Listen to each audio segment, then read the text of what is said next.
दोस्तों आज की इस वीडियो में हम लोग डिस्कस करेंगे इफ को। इफ एक पोएम है जिसको लिखा था रुडयार्ड किपलिंग ने। ये एक वर्ल्ड फेमस पोएम है दोस्तों। बहुत सारे व्यूअर्स बोल रहे थे इसको बनाने के लिए। दोस्तों इस पोएम को फर्स्ट टाइम 1910 में पब्लिश करवाया गया था।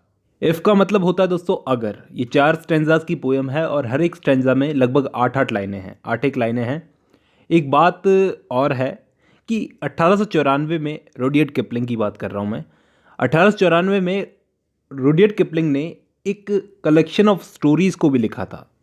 द जंगल बुक नाम की एक कलेक्शन ऑफ स्टोरीज़ को लिखा था जिस पर हमारे यहाँ पे बहुत सारी फिल्में बन चुकी है। द जंगल बुक आपने नाम सुना होगा और अभी भी इस पर फिल्में बन रही है। ये सब तो इंट्रोडक्शन हो गया रुडयार्ड किपलिंग का और थोड़ा सा इस पोएम का।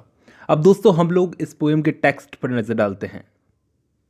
तो फर्स्ट स्टैंजा क्या बोलता है इस पोएम का? If you can keep your head, if you can keep your head, अगर तुम अपना दिमाग शांत रख सकते हो। दोस्तों कीप योर हेड का मतलब है दिमाग को शांत रखना, कि अगर तुम अपना दिमाग शांत रख सकते हो।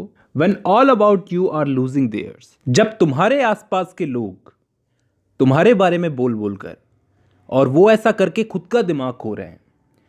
And all about you are losing theirs का मतलब है जब तुम्हारे आसपास के लोग तुम्हारे बारे में बोल बोल कर तुम्हारी बुराई करके अपना दिमाग खो रहे हैं। And blaming it on you, और वो तुम्हें इस बात के लिए ब्लेम कर रहे होते हैं। If you can trust your self when all the man doubt you, अगर तुम खुद पर उस वक्त ट्रस्ट करते हो जब सारे लोग तुम पर शक कर रहे होते हैं। But make allowance for their doubting too, लेकिन इसी के साथ तुम उनके डाउट को भी मायने रख रहे हो, मतलब उनके डाउट को भी अलाउ कर रहे हो। मतलब इस बात को भी समझ रहे हो कि अगर ये लोग मुझ पर डाउट कर रहे हैं तो इसका भी कोई रीज़न होगा। If you can wait and not be tired by waiting, अगर तुम इंतज़ार कर सकते हो और इंतज़ार करने से कभी थको नहीं। और being lied about don't deal in lies, या फिर तुम्हारे बारे में झूठ बोला जा रहा है तो तुम झूठ के साथ कभी डील नहीं करोगे। और बीइंग हेटेड, और तुमसे अगर नफरत की जा रही है, don't give way to hating, तो तुम नफरत को रास्ता नहीं दोगे। मतलब तुम किसी से नफरत नहीं करोगे या नफरत को एक तरह से बढ़ावा नहीं दोगे। और अगर ये सब तुम करते हो तो उसके बाद ये लास्ट लाइन में बोलते हैं and yet don't look too good not talk too wise, और इस वक्त भी तुम लोगों को ज़रूरत से ज़्यादा अच्छे मत दिखो और ज़्यादा समझदारी वाली बातें मत करो। आगे बोलते हैं इफ़ यू कैन ड्रीम, अगर तुम सपने देख सकते हो। And not make dreams your master, और उन सपनों को ही अपना मास्टर मत बनने दो। मतलब सपनों के नौकर मत बनो। ड्रीम देखना अच्छी बात है लेकिन उनके नौकर मत बनो। इफ़ यू कैन थिंक, अगर तुम सोच सकते हो। And not make thoughts your aim, लेकिन सोचना ही एम नहीं होना चाहिए, मकसद नहीं होना चाहिए, सोचना ही। मतलब उन पे एक्शन भी लेने चाहिए। If you can meet with triumph and disaster, triumph का मतलब होता है जीत और डिजास्टर का मतलब होता है हार। तो अगर तुम अपनी जीत और हार, जीत या फिर हार से मिलते हो, and treat those two impostors just the same, तो तुम उन दोनों इम्पोस्टर्स को एक ही तरह से ट्रीट करो। चाहे तुमको जीत मिले या हार, दोनों में एक बराबर ही बने रहो, एक बराबर ही उसको सेलिब्रेट करो। If you can bear to hear the truth, अगर तुम सच सुन सकते हो। बियर का मतलब होता है सहना। अगर तुम सच सुन सकते हो और उसको सह सकते हो। The truth you have spoken, जो सच तुमने बोला है, ट्विस्टेड बाय द नेव्स, वो दुष्ट लोग उस सच को ट्विस्ट करके दिखाएंगे। To make a trap for fools, बेवकूफ़ों के लिए जाल बनाने के लिए। इन दोनों लाइनों का मतलब यह है दोस्तों कि तुम अगर सच बोलते हो तो उसे बर्दाश्त करने की हिम्मत रखो। कुछ लोग ऐसे भी होंगे जो तुम अगर सच बोलोगे तो वो दुष्ट लोग तुम्हारे सच को ट्विस्ट करके ऐसे दिखाएंगे कि वो किसी के लिए जाल बना सके। नेव्स का मतलब है दोस्तों दुष्ट लोग। और watch the things you give your life to, और जिन चीज़ों को बनाने के लिए तुमने अपनी ज़िंदगी दे दी, ब्रोकन, और वो चीज़ एक झटके में टूट सी गई। And stoop and build them up with worn out tools, और तुम्हें झुक करके फिर से उस चीज़ को बनाना होगा अपने पुराने औजारों से।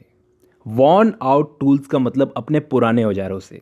If you can make one heap of all your winnings, अगर तुम अपनी सारी अचीवमेंट्स, अपनी सारी विनिंग्स का एक ढेर बना करके, and risk it on one turn off pitch and toss, और एक पिच एंड टॉस वाला गेम खेल करके अपनी उन अचीवमेंट्स से एक रिस्क लेते हो एंड लूज, और हार जाते हो वो गेम खेल करके, and start again at your beginnings, और तुम शुरू से फिर से शुरुआत से शुरू करने की, एक बार फिर से शुरू करने की हिम्मत रखो।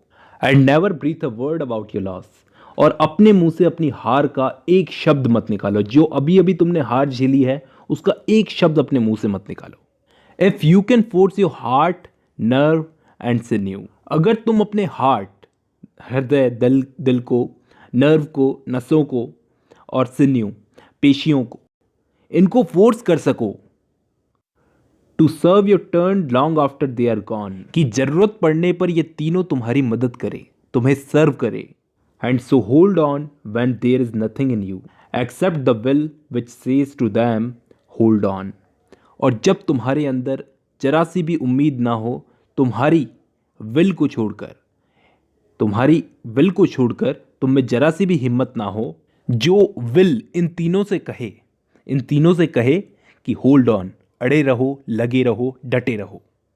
If you can talk with crowds and keep your virtue, अगर तुम आम लोगों से बात करते वक्त भी अपने वर्च्यूज़ को बनाए रखते हो, वर्च्यूज़ मतलब अपने गुणों को बनाए रखते हो, और walk with Kings nor lose the common touch, और अगर यहाँ तक कि तुम्हारा किंग्स के साथ भी चलना फिरना हो, राजाओं के साथ भी चलना फिरना हो, तो भी अपनी सादगी को मत खोना। If neither foes nor loving friends can hurt you, दोस्तों फोज का मतलब होता है दुश्मन, तो ना तो दुश्मन और ना ही दोस्त, लविंग फ्रेंड्स मतलब दोस्त, कैन हर्ट यू, तुम्हें हर्ट नहीं करेंगी। If all man count with you but none too much, और सारे लोग तुम्हारे साथ घुल मिल जाते हैं लेकिन ज़रूरत से ज़्यादा नहीं।